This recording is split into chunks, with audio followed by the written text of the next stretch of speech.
Металлург стадионы жанындағы биіктігі 30 метр мұнараның үстінде 2 сағат бойы біресе шешініп, біресе мойнына қылбұрау салған мына азамат прокурор келмесе секіріп кетуге бел байлаған айтты.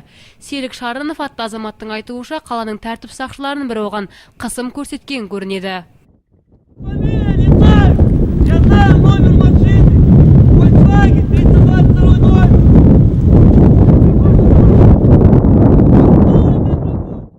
Оқиға орнына жеткен прокурор мен Теміртау қаласы ішкі істер басқармасының басшылығы оны мұнарадан түсуге әрең көндірді. Ол үшін тіпті шаһардың бас полицейінің орынбасарының өзі бағананың ортасына дейін көтерілді. Наверное, дождаться, давай встретимся. Перелез на ту сторону, спустись, встретимся на середине, поговорим вдвоем. Я буду один, перелез туда. Я поднимусь к тебе.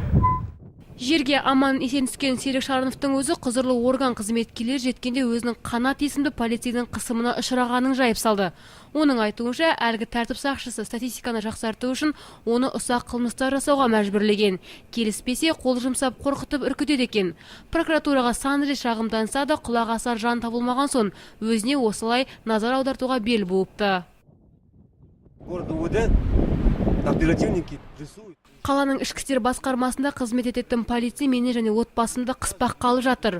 Олар менің ұрлыққа барып, ақшаны өздеріне бергені талап етіп отыр. Сөзімді дәлелдейтін адам да бар. Сол себептен өзіме қол жұмсағым келді.